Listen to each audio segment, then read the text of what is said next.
A hike is always worthwhile if there's a reward at the end, so we teamed up with Eric Scouten to take us to his, Acred Hollow Falls. From Oark, take County Road 5261 for 3.6 miles, then turn left onto County Road 6200 for 9/10 of a mile, then take the first left, Forest Road 1548, which is unmarked, for another 9/10 of a mile, and park at the small clearing. You'll then walk back up the road and get on the Ozark Highlands Trail to the left.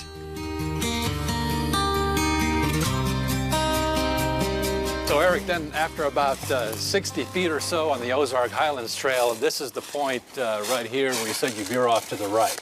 Yeah, you're going to veer off to the right here off the Highlands Trail, and you're going to stay to the right of the drainage. The drainage should be on your left going in. And you're just going to follow along the side of the mountain there, following that drainage till you hit a bigger feeder creek. And then you're going to take a right, and a few hundred yards up, you should come to the big falls. All right, let's do it to it.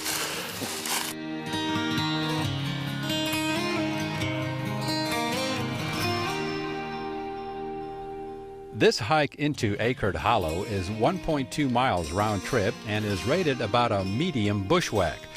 But our videographer, Bill Bullock, might tell you otherwise.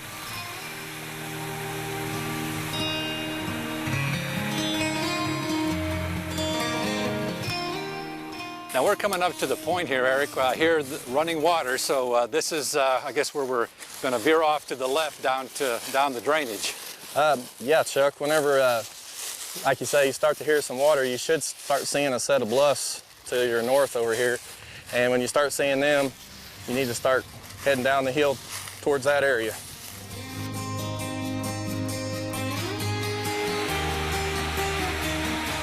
Here at the actual bluff line itself, Eric, is I see this trail kind of zigzagging down to the bottom.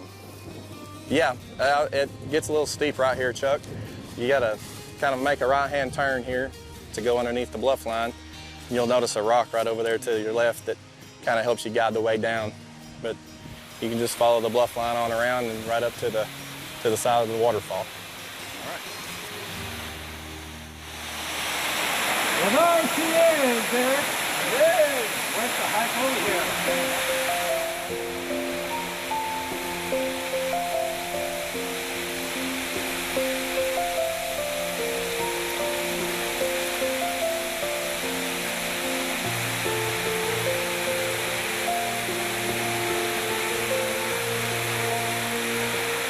Not as many multi-tiered waterfalls as you think there is. There's a few, but when you do find one, they're beautiful. Yeah.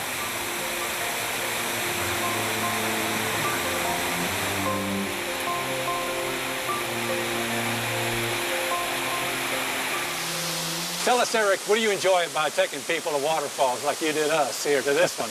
Well, just about everything, really. I just find a lot of peace in them, solitude. You know, the raw beauty of when you're actually, you know, standing here looking at it versus seeing something in a photograph or a video somewhere. It's just a good experience, and it's a lot of fun to bring people to them and get their reaction when they first see them and things like that. And, you know, and we live in a great state, and it's the perfect place to do it. It amazes me every time I see one, you know, like yourself, the power of the water. And, you know, it's carved out that rock there after eons, you know. Oh, yeah. Yeah, the rocks and stuff that's falling around them, it makes you wonder how in the world that some of those big pieces got there. Sometimes it'll be big, you know, rocks standing in the water that's falling down from above, and makes you wonder how long they've been there and what caused them to fall. And that's another good thing about waterfalls is they seem to be, there's always a mystery behind them or something like that.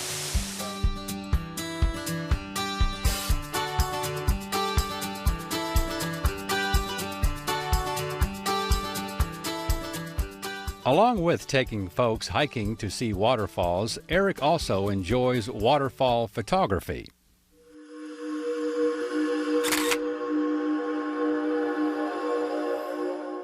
It started for me in about 2012, just kind of getting into it, and went to a Tim Ernst slideshow and he really inspired me with the photography. So I picked up a camera and just kind of started learning the fundamentals and trying to be self-taught and just getting out there and using the camera as much as I can, learning things and stuff. And it's just turned into something that I've just fell in love with, and I'm planning on keep going as long as I can. And waterfalls just happen to be one of my favorite things. So it's just a lot of fun to do.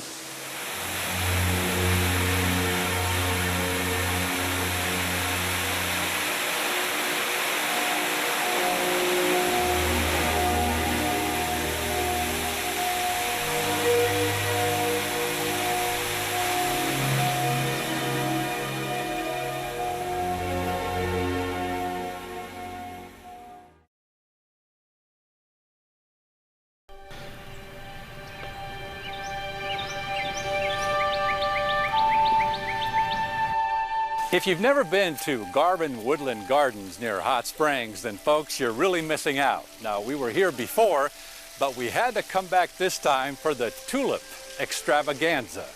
So how about you join us and let us tiptoe through these tulips.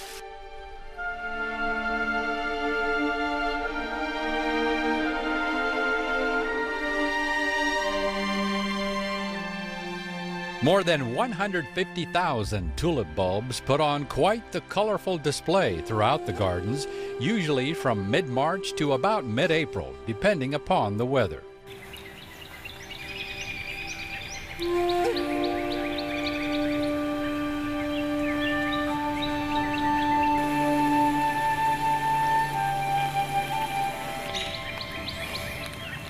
This is my 4th visit to the garden. And yes, I'm a tulip lover, and in fact that's my 2nd favorite flower.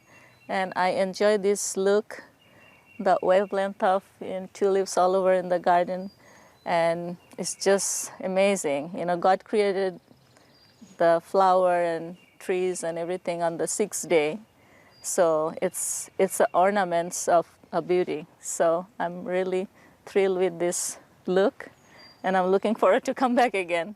In fact, you know, I bring my friends and family every time I come.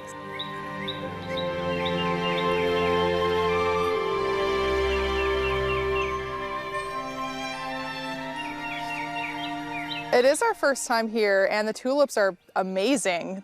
Spring is earlier here than it is in Indianapolis, so this is our first flowers of the season. What do you think about the different colors and the varieties? I've never seen such a big variety of tulips. The big ones, the small ones, it is amazing. Tulips are my favorite flower, and I'm so excited to be here. I did not know these were going to be here.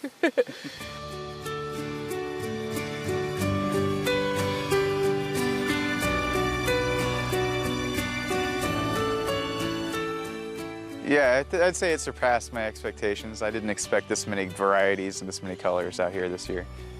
It's quite the sight, isn't it? Yeah, it's pretty impressive. Like I said, we're from Indiana, so spring hasn't even come yet to us, so this is our first experience with the flowers. And we're just happy to be outside without a winter coat, basically.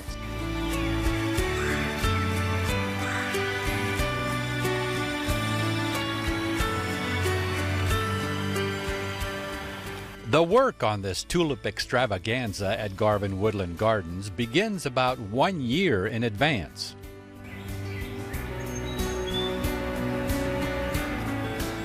So the design process actually starts in about April. I go ahead and contact my wholesalers, find out what bulbs are available, and then make my color, size, and height selection, as well as my variety selection. I get those ordered as soon as possible for shipment in October. Once I know what the availability is of the colors and different heights, I start planning the actual design out.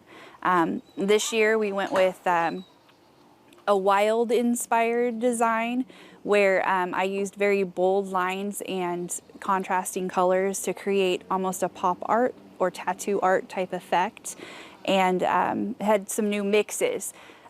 So it's a little different approach than we've used in the past. After the design process is through, we begin planting in November, typically after Thanksgiving. Before we plant, though, we do get our bulbs in beginning of October, mid-October. We chill those. Our bulbs in this zone do need to be pre-chilled, so we chill those for about 8 weeks up until they're planted, and then throughout the process of planting we keep those in the chiller so that we make sure that they get the maximum cold treatment for the area. We have a crew, a full-time crew of about 8 people who go through and plant those bulbs. It's a long process. We start in November. This year we wrapped up towards the beginning of February with the final bulbs. So do you use any kind of a blah, blah, blah, blah grow or anything like that? No, we actually, when we get our bulbs, they have all the nutrients and everything that they need already stored up. So if we were to use fertilizer on them at this point, it would be a waste. If you plan on keeping your bulbs as perennials, that's when you would want to use some sort of a fertilizer. And you would want to do that as those leaves start to emerge in the spring, and make sure that you apply it throughout that growing season. Most of the energy of that bulb, if they've been through the correct cold treatment, is going to go into the flower and not the leaves. If they haven't been through the correct cold treatment, many times what you'll see is a lot of very lush and beautiful leaves and a smaller, less substantial flower. But yeah, that's stored up from the year before, so no need for fertilizer on ours. You must really enjoy doing this. Absolutely, this is my dream job, and I just love it, love it, love it. And so will you as you enjoy these and all the other flowers that bloom throughout the year at this, one of the top 5 woodland gardens in the nation.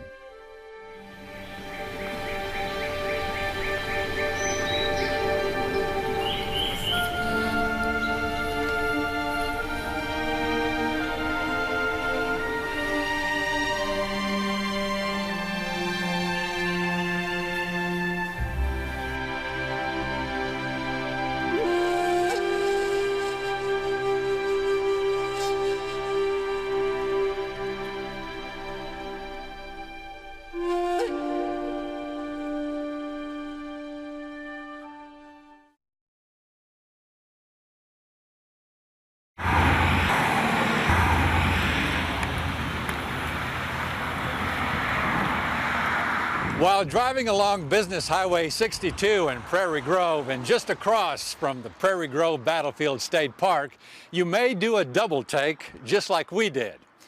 A phone booth, of all things. And it's not just the remnants of one, a shell of one. There's an actual phone in here, and it works. Well, lo and behold, I can hear a dial tone. Local calls, I guess, are still a quarter, if you can believe that. And I guess just don't try calling long distance, because it's going to cost you. The Prairie Grove working phone booth is the only such structure, by the way, that is actually listed on the National Register of Historic Places. Well, it's the last one in our area, and maybe the last one in the country. In this country, possibly. That's right. We think it was put in 1958 or 59. Our phone company's been in the family since 1906, and my dad and my uncle, of course, were working then. I was just a little boy. But phone booths at that time were beginning to be put along highways so people could pull over and use the phone. So on major highways they were putting, we had one in Farmington, one here in Prairie Grove, and 2 in Lincoln along Highway 62 that were phone booths. This is the last one, this is the only one that's remaining of those. But a few years ago we thought we might take it out, but then we decided for the novelty of it, we'd just keep it. And then about a year and a half ago, a car hit it, and at first we thought we would just do away with it, but Facebook exploded with save the phone booth messages, and we thought, no, we need to keep it. So we read on Facebook that the phone booth had been demolished. We thought it was going to be in pieces, so we ran down here to see what had happened. And turns out it was just bent up, and it was behind the colonial courts here, in a heap, kind of. And so our friends Cheryl and my wife Susan and our son Will, we wrestled it onto the back of a trailer and took it down to the telephone office for safekeeping. So all you had to do basically then was kind of, bend it here, bend it there, and put some new glass in it? Well, Patrick down at the telephone office did a great job. In fact, the thing right now is in better shape than before it was hit, because before it was hit, it was a little neglected. It had a few missing panes of glass and such as that, but Patrick was able to bend the metal back into shape and to replace the glass, and now it's in great shape. It looks just like it was installed back in the 50s. Yeah, but before it was hit, when you shut the door, you didn't get much privacy because, you know, some of the panes of glass were missing. So it was almost like still being outside. So now, you know, it's all polished up and buffed up. And when you shut the door, you know, you can feel a little more private here by the highway.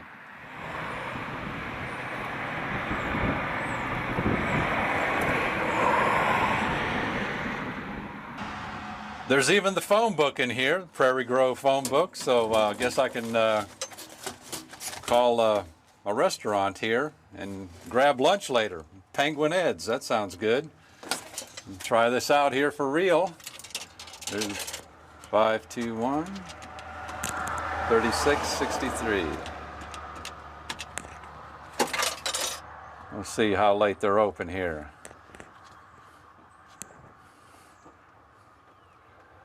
Yeah, hello. Yeah, till what time are you open today? Oh, okay. Yeah, we were going to stop in there and have some lunch. Just want to make sure y'all are open. As you can probably guess, this roadside phone booth doesn't get much use. In fact, only about $2 worth of change is collected, usually every 6 months. So pay a visit to the lonely phone booth in Prairie Grove, and give it a little company and experience what it was like to make a phone call from the road. You with your 6G cell or 7G or whatever.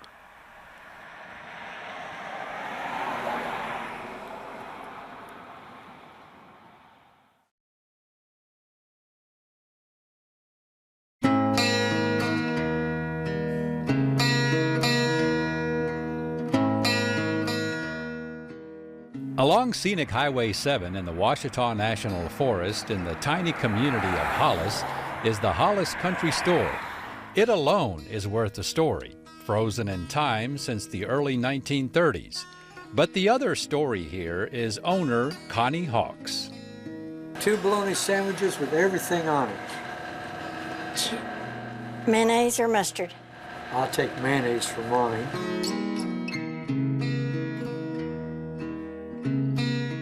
She's a friend to everyone. I've been coming here, I'm 68 years old. I've been coming here all my life. I was born here and raised here, lived here all my life. And everybody in this community comes to Connie's store and does business with her, and she fixes some sandwiches or whatever they want, she'll fix them all. Kind of a community meeting place.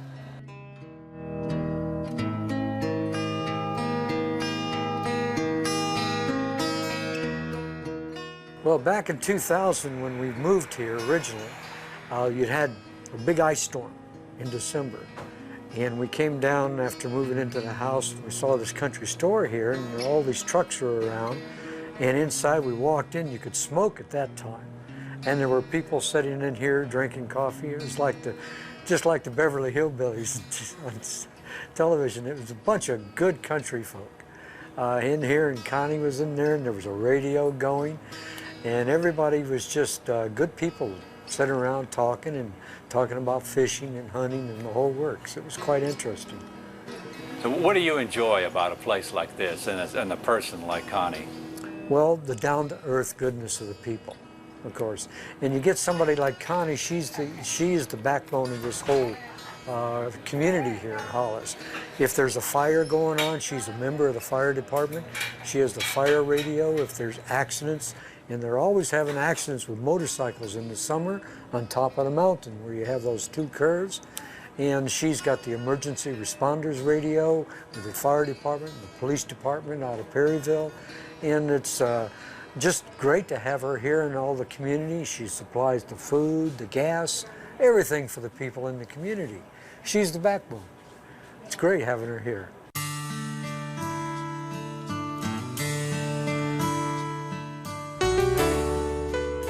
I got in the store in 1977 and had it for 3 years. Me and my husband had it at that time. And it was, we didn't own the building then. We just had the merchandise. And then in 1989, we bought the store. And I've been here ever since then. So it's an experience. Yeah, I've enjoyed it. It's really been good for me. It's just, you know, it's family, a lot of it's family, but I have a lot of travelers through here, you know, and hunters and deer hunters, turkey hunters, fishermen. There's all kinds of people that come here.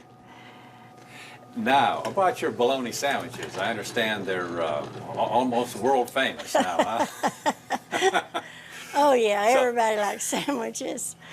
So I know you tell us, you know, I know you got the lettuce and the tomatoes and the cheese, and tell us how that all started with the bologna sandwiches. I've always made sandwiches, but, you know, bologna's, and it's pettigene meat, so everybody likes that. But I make lots of sandwiches. So I guess there's a lot of people, I guess, that come here just for the sandwiches. They do. They do. Yeah, they do. This guy got out of the nursing home the other day, and that's the first place he wanted to go, was to the Hollis store to get a sandwich. So I made him a sandwich. Of course, he's a diabetic, and he just can't have everything. So, but he loves bologna sandwiches. Now, you also sell minnows out back over there.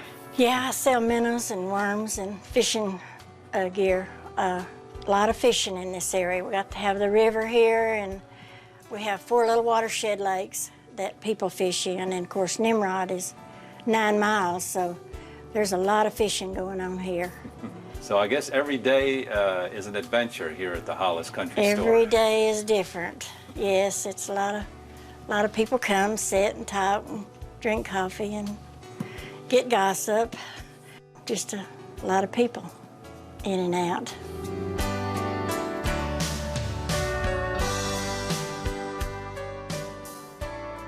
Have you eaten bologna sandwiches before? I think the last time I had a bologna sandwich is when I was in grade school. Oh, really? I can't believe that. So my mouth is watering for one of these right now. Well, I hope you enjoy them. Oh, you won't have to worry about that now, Ms. Hawks. No, ma'am.